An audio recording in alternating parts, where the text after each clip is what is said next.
আসসালামু আলাইকুম। স্বাগত জানাচ্ছি চা বাগান থেকে। তো বুঝতেই পারছেন আজকে আমি কি নিয়ে আলোচনা করব। আজকে আমরা বাংলাদেশে চা উৎপাদনের ইতিহাস, চা বাগানের ইতিহাস বা বাংলাদেশের অর্থনীতিতে চায়ের ভূমিকা নিয়ে আলোচনা করব। তো চলুন শুরু করা যাক আজকের ভিডিও। ইউরোপীয় ব্যবসায়ীরা 1840 সালে এই উপমহাদেশে সর্বপ্রথম চা বাগান বন্দরনগরী চট্টগ্রামে প্রতিষ্ঠা করে। যখন কলকাতা বোটানিক্যাল গার্ডেন থেকে চীনা চায়ের গাছ এনে চট্টগ্রামে ক্লাবের পাশে রোপণ করা হয়। 1843 সালে চট্টগ্রামের কর্ণফুলী নদীর তীরে প্রথম চা তৈরি এবং পান করা হয়। বাণিজ্যিকভাবে প্রথম চা শুরু হয় 1857 সালে সিলেটের মালনীচরা চা বাগানে। সিলেট অঞ্চলের সুরমা নদী উপত্যকা পূর্ব বাংলার চা উৎপাদন কেন্দ্র হিসেবে পরিচিতি পায়। চা চাষ নিম্ন ত্রিপুরা এবং উত্তরবঙ্গের পঞ্চগড়েও শুরু হয়। পঞ্চগড় হচ্ছে বাংলাদেশের তৃতীয় চা অঞ্চল এবং সবথেকে চাহিদাপূর্ণ চা এখানে উৎপন্ন হয়। উৎপাদনের দিক থেকে পঞ্চগড় দেশের দ্বিতীয় অবস্থানে রয়েছে। চা ব্রিটিশ বাংলার একটি উল্লেখযোগ্য রপ্তানি পণ্য ছিল। সুরমা এবং ব্রহ্মপুত্র উপত্যকার চা চাষিদের কাছ থেকে চট্টগ্রাম বন্দরের রপ্তানিকারকদের কাছে চা পৌঁছিয়ে আসাম বেঙ্গল রেলওয়ে এই শিল্পের জীবনরেখা হিসেবে সেবা দিয়ে গেছে। চট্টগ্রাম চা নিলাম 1949 সালে ব্রিটিশ এবং অস্ট্রেলিয়ার ব্যবসায়ীরা স্থাপন করে।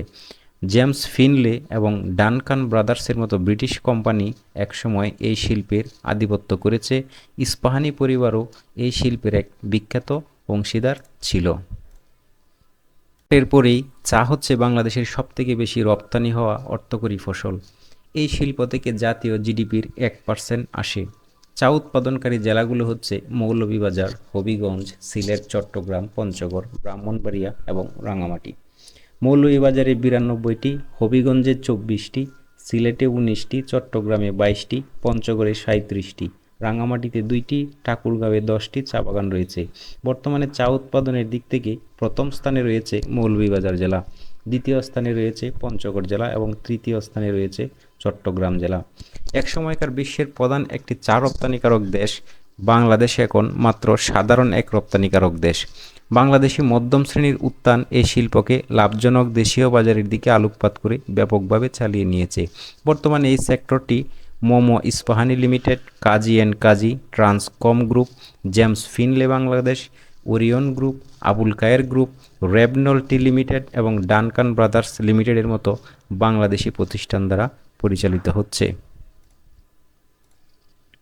ব্রিটিশ ইস্ট ইন্ডিয়া কোম্পানির আমলে 1840 সালে চট্টগ্রামে চা ব্যবসা শুরু হয় এবং বর্তমানে বাংলাদেশে প্রায় 168টি বাণিজ্যিক চা এস্টেট রয়েছে, যার মধ্যে কয়েকটি হচ্ছে পৃথিবীর সবচেয়ে বড় কর্মক্ষম চা বাগান।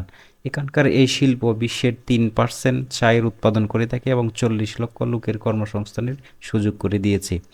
তো এই ছিল চা বাগান নিয়ে আজকের সংক্ষিপ্ত বিবরণ। ভিডিওটি কেমন লাগলো তা কমেন্ট করে অবশ্যই জানাবেন এবং চ্যানেলটি সাবস্ক্রাইব করে রাখবেন পরবর্তী ভিডিও পাওয়ার জন্য। যারা ফেসবুক থেকে দেখছেন তারা ফলো দিয়ে রাখতে পারেন চ্যানেলটি। এছাড়াও লাইক কমেন্ট শেয়ার করতে পারেন। তো চা বাগানের এই ছিল সংক্ষিপ্ত ইতিহাস। পরবর্তীতে আরও কোনো বিস্তারিত বিবরণ নিয়ে হাজির হব ইনশাআল্লাহ। সেই পর্যন্ত ভালো থাকুন, সুস্থ থাকুন। ধন্যবাদ সকলকে।